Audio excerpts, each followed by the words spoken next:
Good evening বন্ধুরা, আশা করি তোমরা সকলে খুব ভালো আছো। তোমরা যে যেখান থেকে আমার ভিডিও দেখছো তোমাদের সবাইকে ভালোবাসা জানিয়ে আমি আমার আজকের ব্লগটাকে স্টার্ট করছি। তো আজ মঙ্গলবার 24শে জানুয়ারি এবং এখন বাজে সকাল প্রায় 9:15। আমি উঠেছি তো অনেকক্ষণ আগেই। উঠে সকালের যা যা বাসি কাজ থাকে, বিছানাটাও দেখো আমার তোলা হয়ে গেছে, সবটা সেরে নিয়ে আমার টিফিনও বানানো হয়ে গেছে। সুমন অফিসের জন্য বেরিয়েও গেছে। তারপরে ইন্দ্রাক্ষীকে ঘুম থেকে তুলে ব্রাশ করিয়ে দিলাম। এবার ওকে আমি খাইয়ে দেব। আজকে আমি টিফিনে বানিয়েছিলাম ডালিয়া, কারণ গতকাল রাতেও ও দেখলাম ডালিয়াটাই খেলো। ভাতটা একেবারেই খেতে পারছে না। ডালিয়াটা যখন আমি করছি না, একদম পাতলা করে করছি, তো সেটা মুখে দেওয়ার সাথে সাথে ও শুধু গিলে নিচ্ছে। তো ডালিয়াটা একটু ভারীও, সেই জন্য ডালিয়াই করেছি। সুমন আজকে আর টিফিনটা নিয়ে যেতে পারেনি, কারণ ও আজকে একটু তাড়াতাড়ি বেরিয়ে গেছিলো। ও পরে যদিও এসেছিল টিফিন করার জন্য। তো এখন ওকে আমি খাইয়ে দিচ্ছি। সকালবেলা ঘুম থেকে ওঠার পর শরীরটা দেখলাম ওর এমনি ঠিকই ছিল। জ্বরটা তো আর আসেনি। গতকাল রাতেও জ্বর এসেছিল, ভালোই জ্বরটা ছিল। লাস্ট আমি যখন চেক করলাম তখন ছিল 101 জ্বর, ঠিক আছে। এখন আর জ্বরটা নেই, তবে শরীর ভীষণই দুর্বল হয়ে আছে, কাশিটা আছে সাথে। তো যাই হোক, একটু একটু করে সুস্থ তো হতে হবে। সামনে এক্সাম চলে এসেছে। আজকে ওকে স্কুলে আমি পাঠাতে পারিনি, কারণ স্কুলে গেলে ওর সমস্যাটা আবার ফিরে আসতে পারে। সকালবেলা স্নান করতে হতো স্কুলে গেলে, মাথাটাও হালকা ভেজা থাকে। তো এই সমস্ত কারণের জন্য আর স্কুলে পাঠালাম না। অন্যান্য দিন সকালে ব্রাশ করা, স্নান করা, এগুলো বেশিরভাগ দিন তো ও একাই করে নেয়, কিন্তু এখন শরীরটা খারাপ, তাই এগুলো কাজ আমাকেই করতে হচ্ছে। সুমন এই সমস্ত কাজে খুব একটা বেশি হেল্প আমাকে কখনোই করতে পারে না, কারণ সকালে ওরও অফিসে বেরোনোর তাড়া থাকে। আর বাচ্চারা যখন অসুস্থ হয় তখন মাকেই ওরা সারাক্ষণ কাছে পেতে চায়। সেই কারণেই বলতে পারো অন্যান্য কাজের তুলনায় এখন ওকেই আমাকে একটু বেশি সময় দিতে হচ্ছে। আর যেহেতু সামনে এক্সামটাও চলে এসেছে, তাই ওকে একটু পড়াতেও বসিয়েছিলাম। যদিও বেশিক্ষণ ও পড়তে পারছে না, মাথাটা ভীষণই ওর ব্যথা করছিল যখনই মাথা নিচু করছে আর কি। তো কাজও করছি, এই মুহূর্তে রান্নাও চলছে, আবার ওকে একটু এসে এসে অঙ্কটা দেখিয়েও দিচ্ছিলাম। অঙ্কটাই ওকে আমি বাড়িতে ছুটি থাকলে বেশিরভাগ দিন করাই, তবে আজ যদিও ছুটি নয়, আমি পাঠাইনি, সেই কারণে আর কি ওকে আমি অঙ্কটাই করাচ্ছি। আর রান্নাটাও বসিয়ে দিয়েছি। ফ্লাক্সে ওর জল গরমটা শেষ হয়ে গেছিলো, সেটা আবারও ভরে দিলাম। এমনিতে তো জল ও খুব একটা বেশি খেতেই চায় না, কিন্তু এখন যে সর্দি লেগেছে, সর্দি লাগলে দেখবে গলাটা না মাঝে মাঝে চেপে আসে, শুকিয়ে আসে, জলটা ও একটু বেশি খেতে চাচ্ছে। ঠান্ডা জল তো ওকে আমি ঠান্ডা পড়ার আগে থেকেই দেওয়া বন্ধ করে দিয়েছি, একদম ঠান্ডা জল, উষ্ণ গরম জল করেই আমি খাওয়াতাম সবসময়। তো এখনও আমি সেটাই দিলাম। আর ওইদিকে রান্না হচ্ছে আলু ফুলকপির তরকারি। সুমন এখনও আসেনি, তবে একটু পরে ও চলে আসবে, ওকে টিফিনটা আমি দিয়ে দেব। এই সমস্তই কাজগুলো হচ্ছিল আজকে সকাল থেকে। আর আজকে সকাল থেকে সারাটা দিনই প্রায় কাজগুলো করছিলাম ঠিকই, কিন্তু আমার কোনো কাজেই না তেমন কোনো এনার্জি ছিল না। করতে হয় তাই করছিলাম, মনটাও ভালো লাগছিল না। আর মন ভালো যখন থাকে না, তখন দেখবে কাজেও কিন্তু কোনো এনার্জি আসে না। প্রথমে ভেবেছিলাম জানো তো যে আজ আর ভ্লগ দেব না, কোনো কিছু শ্যুট করব না, কিন্তু পরে ভাবলাম যে আমি তো কাজ করছি, যেমনই করি কাজ তো আমাকে করতেই হচ্ছে সারাদিনে। তো সবসময় যে আমি তোমাদেরকে একটা এনার্জেটিক ভ্লগ দিতে পারবো এমনও নয়। সবসময় মানুষের সময় সমান যায় না, কখনো ভালো আসে কখনো খারাপ আসে। তো ভালোটা যখন আমি তোমাদের সাথে শেয়ার করছি, ডেইলি ভ্লগার হিসাবে আমার একটা এনার্জি লেস ভিডিও তোমাদের সাথে শেয়ার করাটা আমার মনে হলো দরকার। তো এটা ভাবা থেকেই আমি পরের থেকে ভিডিওটা শ্যুট করা স্টার্ট করেছিলাম এবং তোমাদের সাথে সেটা শেয়ারও করেছি। তো ঠিক আছে, তোমরা দেখতে থাকো আমার কাজগুলো। যদি ভালো লেগে থাকে আমাকে অবশ্যই তোমরা কমেন্টে জানিও।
এখানে দেখো আমি আজকে সবজিওয়ালা দাদার কাছ থেকে বাসক পাতা নিয়েছিলাম, ওনাকে আনতে বলেছিলাম, তো উনি আমাকে আজকে এনে দিয়েছিলেন। তো এখন আমি রান্নার শেষে বাসক পাতা, আদা আর বেশ কয়েকটা গোলমরিচ একসাথে থেতো করে ফুটতে বসিয়ে দিয়েছি। অনেকক্ষণ থেকেই এটা ফুটছে, আরও খানিকক্ষণ আমি এটাকে ফোটাবো। আর পাশে ভাত বসিয়ে দিয়েছি, গ্যাসও আমার মোছা আগেই হয়ে গেছে। আর আজ মঙ্গলবার, সমস্তটাই নিরামিষ। এই বাসক পাতা কিন্তু সর্দি কাশির ক্ষেত্রে ভীষণই উপকারী, ওষুধের থেকেও কিন্তু এটা অনেক বেশি কাজ দেয়। খালি পেটে সকালে খাওয়াতে পারলে ভালো হতো, কিন্তু যেহেতু উনি আমাকে একটু বেলাতে দিয়েছেন, তো আমি এটা করে রাখছি রেডি।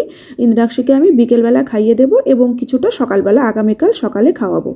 আর এই যে দেখো আমি একবার কি রান্না করেছি দেখিয়ে দিই। প্রথমে দেখালাম পাঁচমিশালি একটা সবজি করেছিলাম, আর এইখানে তো তখন বললাম আলু ফুলকপির তরকারি হচ্ছিল সেইটা। আর এইখানে অল্প পরিমাণে আলু আর কড়াইশুঁটি দিয়ে ইন্দ্রাক্ষীর জন্য করে দিয়েছি, ও এই তরকারিটা খেতে খুব ভালোবাসে। তারপরে ইন্দ্রাক্ষীকে স্নান করিয়ে দিয়েছিলাম, মাঝে বাসন মাজাও হয়ে গেছিলো আমার, কিছুটা কাপড় ছিল সেটা ভিজিয়ে রেখে এখন আমি ঘরগুলো মুছে নিচ্ছি।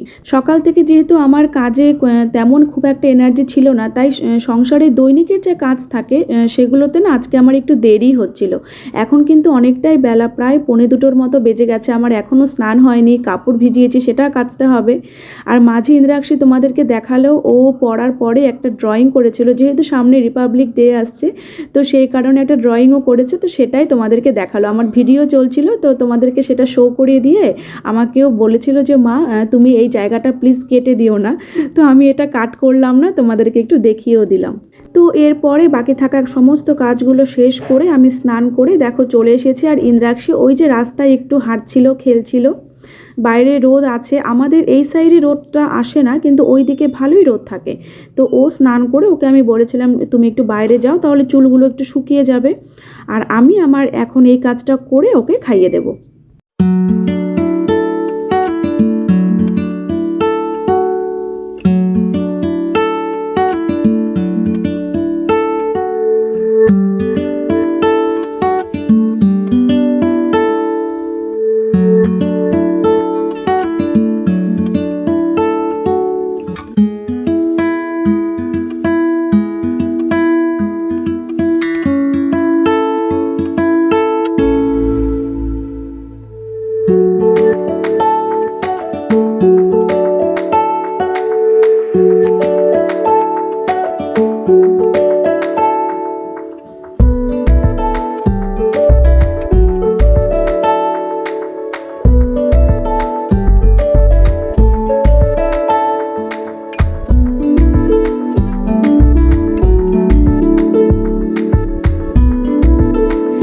এখন প্রায় 3টের মতো বাজে, আমার সমস্ত কাজকর্ম মোটামুটি হয়ে গেছে। এখন আমি চলে এসেছি আমার এই ঘরটাতে, বিছানাটাও একটু ঠিক করে নেব।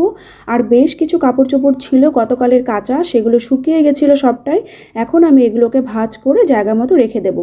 ইন্দ্রাক্ষীকে আমি আগেই খাইয়ে দিয়েছি, সুমন এখনও আসেনি লাঞ্চ করতে, কারণ ওর আজকে আসতে একটু দেরি হবে। তো আজ আমি এই পর্যন্তই ভিডিওটা শ্যুট করেছিলাম।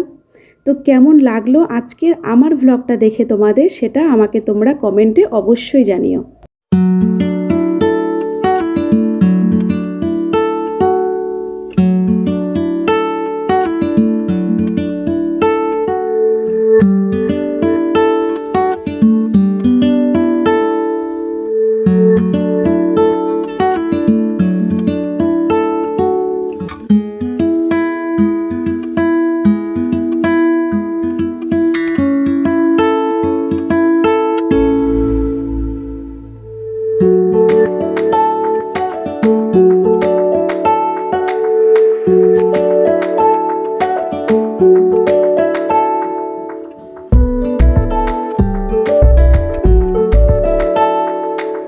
আফটারনুন বন্ধুরা, এখন বাজে 3:20 আর আজকের মতো মোটামুটি সমস্ত কাজকর্ম আমার হয়ে গেল।